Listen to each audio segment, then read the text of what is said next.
நமஸ்காரம். அத்தியாயம் 33. உதியின் பெருமை.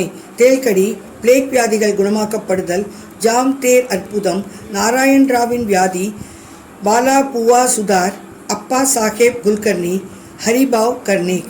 சென்ற அத்தியாயத்தில் குருவின் பெருமையை பற்றி நாம் விவரித்தோம். இந்த அத்தியாயத்தில் உதியின் பெருமையை பற்றி விளக்குவோம். முன்னுரை. இப்போது பெரும் ஞானிகளின் முன் தலை தாழ்த்தி வணங்குவோம். அவர்களின் கருணை நிறைந்த கடைக்கண் பார்வைகளே மலை போன்ற பாவங்களை அழித்து நமது ஒழுக்கத்தில் உள்ள தீய கரைகளை நீக்கி சீர்படுத்துகிறது.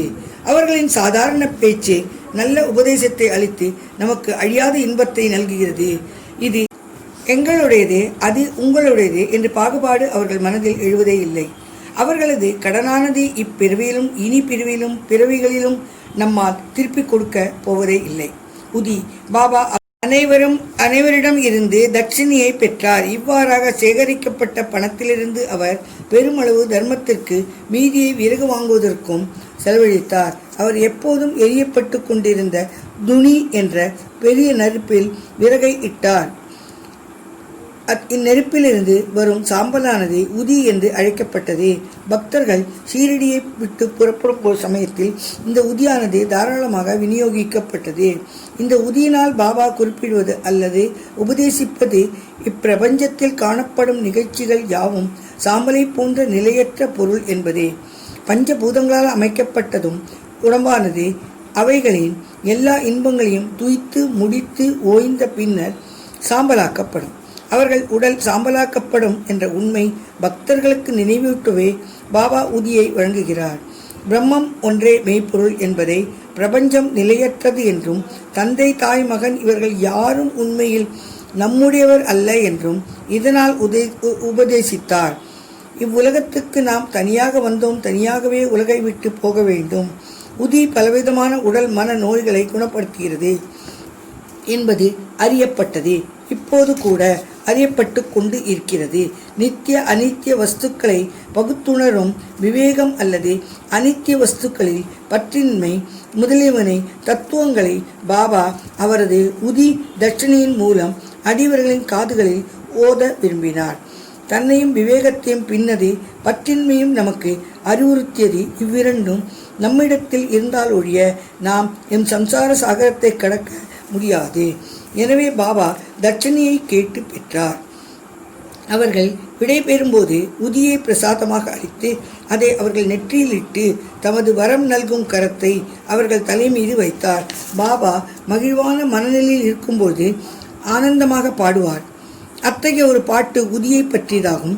உதி பாடலின் பல்லவி இவ்வாறானது. ராமதே ராம் ஆவோஜி ஆவோஜி உதியாங்கி கோனியோ லாவோஜி லாவோஜி. ஓ விளையாட்டு ராமா, வாரும் வாரும், உங்களுடன் உதி மூட்டைகளை கொண்டு வாரும். பாபா இதனை மிகுந்த தெளிவான இனிமையான குரலில் பாடுவது வழக்கம். உதியை பற்றி ஆன்மீக குறிப்பாக சொல்லப்பட்ட பொருள் இவ்வளவே. இதற்கு தன்னுடையதான லௌகீக தனிமுறை சிறப்பும் உண்டு. உதி ஆரோக்கியம், சுபிட்சம், கவலையின்றி விடுதலை மற்றும் பல லோகா யுத லாபங்களை அளித்தது. எனவே நமது ஆன்மீக லௌகீக லட்சியங்களை எய்த நமக்கு உதவுகிறது. உதி பற்றிய கதைகளை நாம் இப்போது தொடங்குவோம். தேல்கடி. நாசிக்கை சேர்ந்த நாராயண் மோதிரம் ஜனி என்பவர் பாபாவின் ஒரு அடியவர். இவர் ராமச்சந்திர வாமன் மோடக் என்ற பாபாவின் மற்றொரு அடியவரின் கீழ் வேலை பார்த்து வந்தார். ஒருமுறை அவர் தமது தாயாருடன் சென்று பாபாவை பார்த்தார். அப்போது பாபா அவளிடம் அவரது மகன் இனிமேல் வேலை செய்யக்கூடாது என்றும் சுய வியாபாரம் ஆரம்பிக்க வேண்டும் என்றும் கூறினார். சில நாட்களுக்கு பின் இவ்வுரை உண்மையானது. நாராயண் ஜனி வேலையை விட்டுவிட்டு ஆனந்தாசிரம் என்ற ஒரு தங்கும் விடுதியை ஆரம்பித்தார். அது செழிப்பாக வளர்ந்தது. ஒருமுறை இந்த நாராயண் ஜனியின் நண்பர் ஒருவரை தேள் கடித்தது. அதனால் ஏற்பட்ட வலி தீவிரமானது. தாங்கிக் கொள்ள முடியாத அத்தகைய சந்தர்ப்பங்களில் உதி மிகவும் பலனுள்ளது. வலிக்கும் இடத்தில் அதை தடவ வேண்டும். எனவே நாராயண் உதியை தேடினார். ஆனால் கண்டுபிடிக்க முடியவில்லை. பின்னர் அவர் பாபாவின் படத்தின் முன் நின்று பாபாவின் உதியை வேண்டி அவர் நாமத்தை ஜபித்து பாபாவின் படத்தின் முன்னால் புகைத்து கொண்டிருக்கும் ஊதுபத்தின் சாம்பலிலிருந்து ஒரு சிட்டிகை எடுத்து அதை பாபாவின் உதியாக நினைத்து கொண்டு வலிக்கும் இடத்திலும் கடி வாயிலிலும் தடவினார். அவர் விரலை எடுத்த உடனேயே வலி மறைந்து விட்டது. இருவரும் உணர்ச்சி வசப்பட்டு பெருமகிழ்ச்சி உற்றனர். நெறிகட்டும் பிளேக் வியாதி. ஒருமுறை பாந்திராவில் உள்ள அடியவர் ஒருவர் வேறொரு இடத்திலுள்ள தமது மகள் நெறிகட்டும் பிளேக் வியாதியால் கஷ்டப்பட்டு கொண்டிருக்கிறாள் என்பதை அறிந்தார். அவரிடம் உதி இல்லை. எனவே அவர் நானா சாஹேப் சந்தோர்கரிடம் அதை அனுப்பும்படி விஷயத்தை தெரியப்படுத்தினார். நானா சாஹேப் தனது மனைவியுடன் கல்யாணுக்கு பயணம் செய்து கொண்டிருந்த போது தானே ரயில் நிலையத்தருகில் உள்ள ஒரு சாலையில் இவ்விஷயத்தை கேள்விப்பட்டார். அப்போது அவரிடம் உதி இல்லை.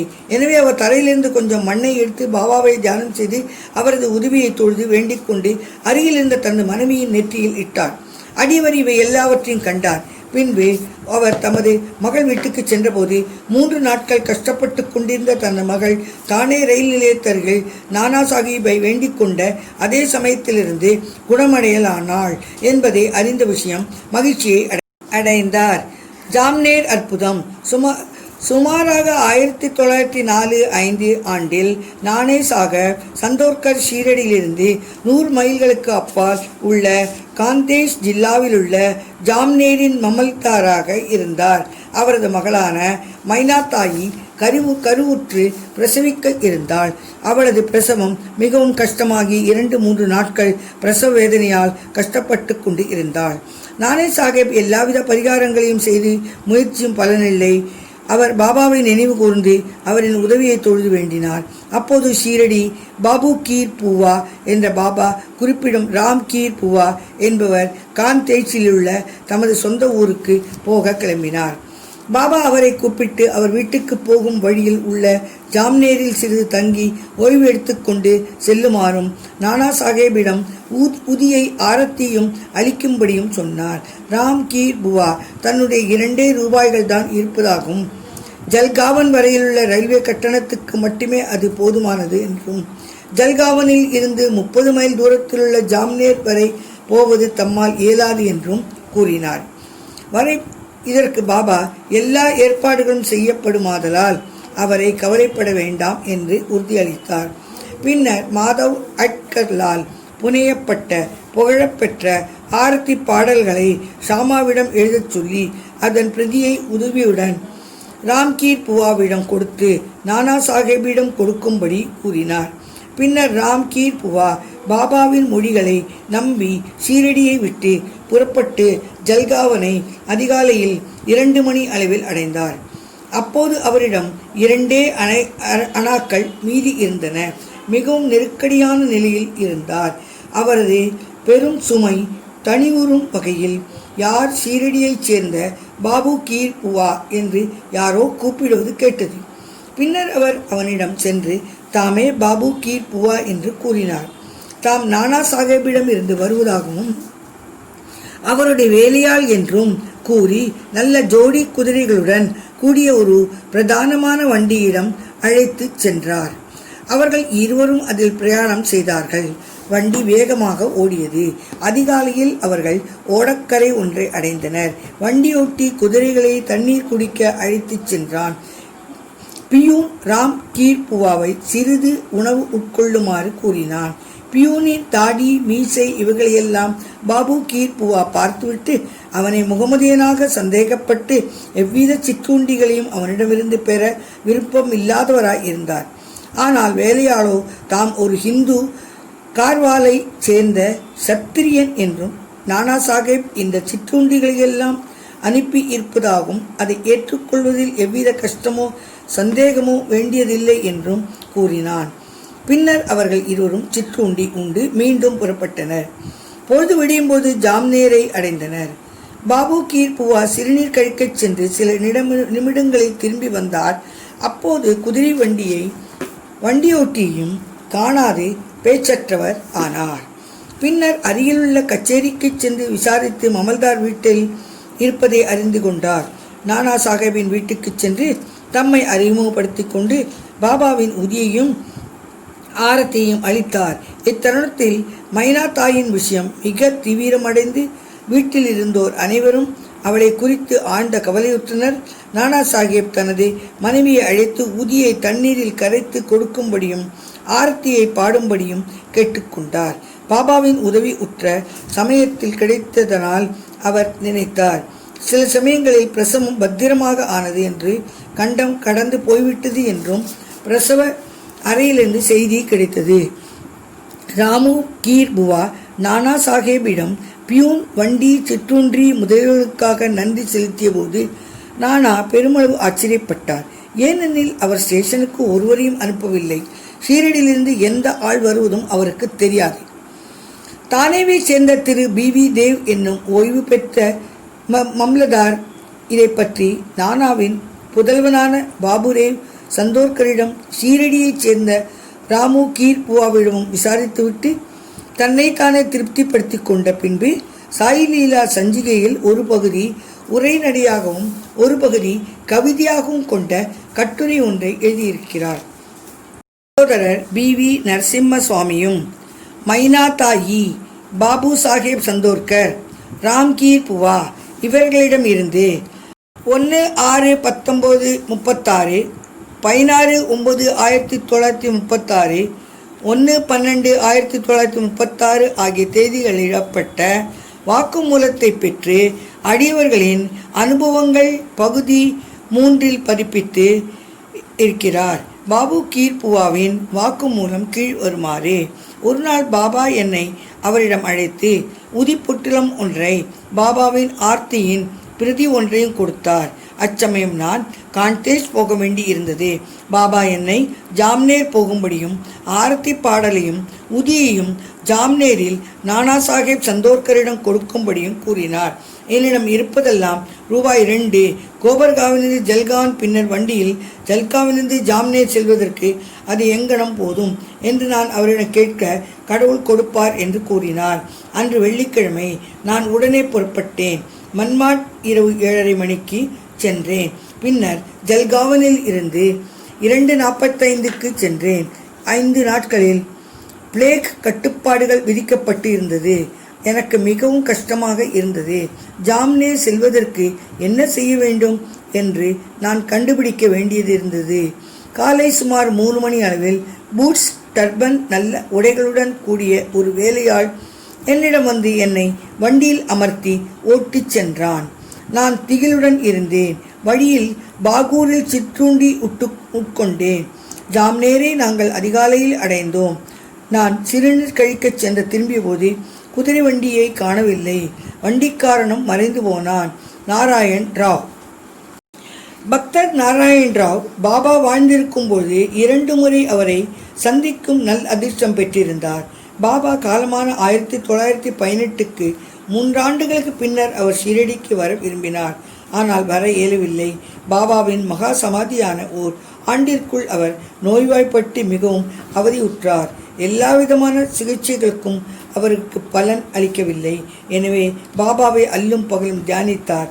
ஒரு நாள் இரவு கனவில் அவர் காட்சி கண்டார். பாபா நிலவரை ஒன்றிலிருந்து வெளிவந்து அவருக்கு ஆறுதல் அளித்து, கவலைப்படாதே, நாளையிலிருந்து நீ குணமடைவாய், 1 வாரத்திற்குள் நன்றாக நடமாடுவாய் என்று கூறினார். கனவில் குறிப்பிடப்பட்ட தினத்திற்குள் நாராயண் ராவ் பூரண குணமடைந்தார். இப்போது கருத்தில் கொள்ள வேண்டிய அம்சம் இதுதான். உடல் இருந்ததனால் பாபா வாழ்ந்து கொண்டிருந்தார். உடலை விட்டு விட்டதனால் இறந்து விட்டாரா? இல்லை, பாபா எப்பொழுதும் வாழ்கிறார். ஏனெனில் பிறப்பு இறப்பு என்ற இருமைகளையும் கடந்தவர் அவர். எவன் ஒருவன் முழு மனதுடன் அவரை நேசிக்கிறானோ அவன் எந்த நேரத்திலும் எந்த இடத்திலும் அவரிடமிருந்து பதிலை பெறுகிறான். அவரது அருகிலேயே அவர் எப்பொழுதும் இருக்கிறார். எந்த ரூபத்தையும் எடுத்துக்கொள்கிறார். பிரியமுள்ள பக்தனிடமிருந்து தோன்றி அவனை திருப்திப்படுத்துகிறார். அப்பா சாஹேப் குல்கர்னி. 1917 ஆண்டு அப்பா சாஹேப் குல்கர்னிக்கு ஒரு வாய்ப்பு நேரிட்டது. அவர் தானேவிற்கு மாற்றப்பட்டு பாலா சாஹேப் பாட்டேயில் அளிக்கப்பட்ட பாபாவின் படத்தை வழிபடத் தொடங்கினார். உண்மையான ஆர்வத்துடன் அவர் வழிபடும் செய்தார். பூ, சந்தனம், நைவேத்தியம் இவைகளை தினமும் பாபாவின் படத்தின் முன் சமர்ப்பித்தார். அவரை நேரில் காணவும் விரும்பினார். இது தொடர்பாக ஒன்றை குறிப்பிடலாம். பாபாவின் படத்தை ஆர்வத்துடன் பார்ப்பதானதும் அவரை நேரில் காண்பதற்கு சமம் ஆகும். கீழ்வரும் கதை இவ்வுண்மையை வெளிப்படுத்துகிறது. பாலா புவா சுதார். பம்பாயைச் சேர்ந்த பாலா புவா சுதார் என்னும் அருட்தொண்டர். அவர் கடவுள் பற்று, பக்தி, பஜனை முதலியவற்றால் நவீன துக்காராம் என்று அழைக்கப்பட்டார். அவர் முதல் முறையாக 1917 ஷீரடிக்கு வந்தார். பாபாவின் முன்னால் நமஸ்கரித்தபோது பாபா, இம்மனிதரை நான் 4 ஆண்டுகளுக்கு அறிவேன் என்றார். பாலாபுவா ஆச்சரியப்பட்டு, இதுவே தமது முதல் ஷீரடி விஜய் ஆதலால் அக்தெங்கனம் இருக்க முடியும் என்று எண்ணினார்.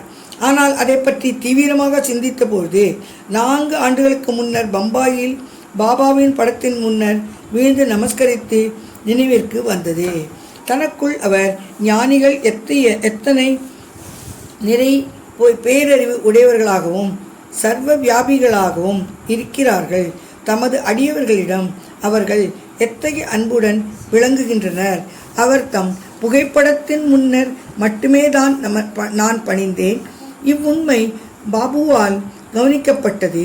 உரிய தருணத்தில் தமது படத்தை காண்பது நேரில் நமக்கு காண்பதற்கு சமமாகும் என்பதை அவர் உணரும்படி செய்தார். அப்பாவின் சாஹேபின் கதை திரும்புவோம். தானேவில் இருந்தபோது பிவண்டி என்னும் இடத்துக்கு செல்ல வேண்டி இருந்தது. 1 வாரத்திற்குள் அவர் திரும்புவார் என்று எதிர்பார்க்கப்படவில்லை. அவர் இல்லாத போது 3வது நாள் பின்வரும் ஆச்சரியமான சம்பவம் நிகழ்ந்தது. மத்தியானம் ஒரு பக்ரி பாபா சாஹேபின் வீட்டிற்கு வந்தார். அவருடைய அங்க அமைப்பு எல்லாம் பாபாவின் படத்துடன் சரியாக ஒன்றி இருந்தது. குல்கர்ணியின் மனைவியும் குழந்தைகளும் அவரை, ஷீரடி பாபாவா என கேட்டனர். அவர் அதற்கு இல்லை என்று கூறி, நான் அவரின் பணிவுள்ள ஒரு வேலையாள் என்றும் அவ்விடத்திற்கு அவர் தம் கட்டளைப்படியே அவர்களின் குடும்ப நலத்தை விசாரிக்க வந்திருப்பதாகவும் கூறினார். பின்னர் அவர் தட்சிணை கேட்டார். அப்பெண்மணி 1 ரூபாய் கொடுத்தாள். அவர் உதிப்பொட்டலம் ஒன்றை கொடுத்து அதை வழிபாட்டுக்காக பூஜை அறையில் படத்துடன் வைக்கும்படி கூறினார். பின்னர் அவர் வீட்டை விட்டு போய்விட்டார். இப்போது சாயியின் அற்புதமான லீலைகளை கேளுங்கள். அப்பா சாஹிப் தனது குதிரை பிவண்டியில் நோய்வாய்ப்பட்டதால் பயணத்தை தொடர முடியவில்லை. அந்நாள் மாலை அவர் வீட்டிற்கு திரும்பினார். மனைவியின் மூலம் பக்ரி விஷயத்தை பற்றி அறிந்தார். தான் அப்பக்ரியின் தரிசனம் பெறாததையும் ஒரே 1 ரூபாய் மட்டும் தட்சிணையாக அளிக்கப்பட்டது குறித்து திருப்தி இல்லாததையும் நினைத்து மனதில் சிந்தனை செய்தார். தாம் அப்போது இருந்திருந்தால் 10 ரூபாய்க்கு குறைவாக தட்சிணை அளித்திருக்க மாட்டேன் என்று கூறினார். பின் உடனே பக்ரியை தேடிக்கொண்டு சென்றார். உணவு உட்கொள்ளாமல் மசூதியிலும் மற்ற இடங்களிலும் அவரை தேடினார். எங்கு தேடியும் காண இயலவில்லை. பாபாவின் கொள்கையை வாசகர்கள் 32ஆம் அத்தியாயத்தில் கண்டிருக்கலாம். அதாவது வெறும் வயிற்றுடன் கடவுளை தேடுதல் கூடாது என்பதால் உணவுக்கு பின் சித்ரே என்ற நண்பருடன் அவர் உலாவ புறப்பட்டார். சிறிது தூரம் சென்ற பின் விரைவாக ஒரு பக்ரி அவர்களை நோக்கி வருவதை கண்டார். பாபாவின் புகைப்படத்தில் இருந்த அந்த அங்க அடையாளங்கள் இப்பக்ரியினது உருவம் ஒத்திருந்ததால் இவரே மத்தியானம் தமது வீட்டிற்கு வந்தவராக இருக்கக்கூடும் என்று அப்பா சாஹேப் எண்ணினார். பக்ரி உடனே தனது கையை நீட்டி தட்சிணை கேட்டார். அப்பா சாஹேப் அவருக்கு 1 ரூபாய் அளித்தார். அவர் மீண்டும் கேட்கவே அப்பா சாஹேப் மேலும் 2 ரூபாய் கொடுத்தார். அப்போது அவர் திருப்தி அடையவில்லை. பின்னர் அவர் சித்ரேயிடம் 3 ரூபாய் கடன் வாங்கி அதை அவருக்கு கொடுத்தார். பக்ரி மேலும் விரும்பினார். அப்பா சாஹேப் மீண்டும் அவருக்கு 3 ரூபாய் கொடுத்தார். மொத்தத்தில் 9 ரூபாய். பக்ரி திருப்தி அடைந்தவராக காணப்பட்டார். மேலும் கேட்டார். பின்னர் தம்மிடம் ஒரு 10 ரூபாய் கரன்சி நோட்டு இருப்பதாக அவரிடம் கூறினார். பக்ரியும் அதை கேட்டு வாங்கி கொண்டு 9 ரூபாயை திருப்பி கொடுத்துவிட்டு போய்விட்டார். முன்னர் அப்பா சாஹிப் தாம் 10 ரூபாய் கொடுத்திருக்கிறேன் என்று கூறினார். அத்தொகையும் அவரிடமிருந்து பெற்றுக்கொள்ளப்பட்டது. பாபாவின் ஸ்பரிசத்தால் புனிதமாக்கப்பட்ட 9 ரூபாய் அவரிடம் திருப்பி தரப்பட்டது. 9 என்ற எண் குறிப்பிடத்தக்கது. அது நவநித பக்தியை குறிக்கிறது. லக்ஷ்மிபாய் ஷிண்டேவுக்கு பாபா தமது கடைசி தருணத்தில் 9 ரூபாய் கொடுத்ததை கவனிக்கலாம். அப்பா சாஹிப் உதிப்பொட்டலத்தை சோதனை செய்தார். அதில் சில மலர் இதழ்கள் அச்சதைகள் இருப்பதை கண்டார். பின் சில நாட்கள் பிறகு ஷீரடி சென்றபோது பாபாவின் ரோமம் ஒன்று அவருக்கு கிடைத்தது. அதையும் உதிப்பொட்டலத்தையும் ஒரு தாயத்திற்குள் வைத்து எப்போதும் தமது புயத்தில் அணிந்து கொண்டார். அப்பா சாஹிப் உதியின் சக்தியை உணர்ந்து கொண்டார். அவர் மிகவும் புத்திசாலியாய் இருந்தபோதும் ஆரம்பத்தில் சம்பளம் 40 ரூபாய் பெற்று வந்தார். பாபாவின் படமும் உதியையும் பெற்றான பிறகு 40 ரூபாய் பெற்று வந்தார். பாபாவின் படமும் ஊதியும் பெற்றான பிறகு 40 ரூபாயை போல பல மடங்கு அவர் மாத சம்பளமாக பெற்றார். அந்த ஆற்றலும் செல்வாக்கும் படைத்தவர் ஆனார். அந்த உலக நண்பனுடன் இந்த அவர் தம் ஆன்மீக முன்னேற்றமும் துரிதமானது. எனவே பாபாவின் உதியை பெற்றிருக்கும் நல் அதிர்ஷ்டம் உடையவர்கள் அதை குளித்த பின் நெற்றியில் இட்டுக்கொண்டு சிறிதளவு எடுத்து தண்ணீரில் கரைத்து புனித தீர்த்தமாக குடிக்க வேண்டும். ஹரிபாவ் கர்னிக் 1917ஆம் ஆண்டின் தானே ஜில்லாவைச் சேர்ந்த ஹரிபாவ் கர்னிக் ஷீரடிக்கும் குரு பூர்ணிமா தினத்தன்று வந்து உரிய சம்பிரதாயங்களுடன் பாபாவை வணங்கினார். உடைகளையும் தட்சிணையையும் அவர் சமர்ப்பித்தார். ஷாமா மூலமாக பாபாவிடம் விடைபெற்ற பிறகு மசூதியின் படிகளில் இருந்து இறங்கினார். பின் இன்னும் ₹1 பாபாவுக்கு தட்சிணை கொடுக்க எண்ணினார். எனவே அவர் சற்றே திரும்பவும் படிகளில் ஏற முயற்சித்தார். ஆனால் அவர் பாபாவின் விடையை பெற்றுக்கொண்டதால் போகும்படியும் திரும்பி வரவேண்டாம் என்றும் ஷாமா ஜாடை காண்பித்தார். எனவே அவர் வீட்டுக்குள் திரும்பினார். திரும்புகையில் நாசிக்கில் காலராமரின் கோவிலுக்கு தரிசனத்துக்கு சென்றார். கோயிலின் பெரிய கதவு சிறிது உட்புறம் அமரும் நரசிங்க மகாராஜா என்ற ஞானி தமது அடியவர்களை அவ்விடத்திலேயே விட்டுவிட்டு ஹரிபாவிடம் வந்து அவரின் மணிக்கட்டியை பிடித்து எனது ₹1 கொடு என்றார். கர்னிக் வியப்பம் அடைந்தார். மிகுந்த இஷ்டத்துடன் அந்த ₹1 கொடுத்தார். சாய்பாபா எங்கனம் தான் கொடுக்க இஷ்டப்பட்டிருந்த ரூபாயை நாசிக்கை சேர்ந்த நரசிங்க மகாராஜ் வழியாக வாங்கினார் என்று எண்ணினார். இக்கதை ஞானிகள் அனைவரும் ஒன்றே என்றும் உண்மையை எங்கனம் அவர்கள் ஒத்திசையுடன் செயல்படுகிறார்கள் என்பதை காட்டுகிறது. ஸ்ரீ சாயியை பணிக. அனைவருக்கும் சாந்தி நிலவட்டும்.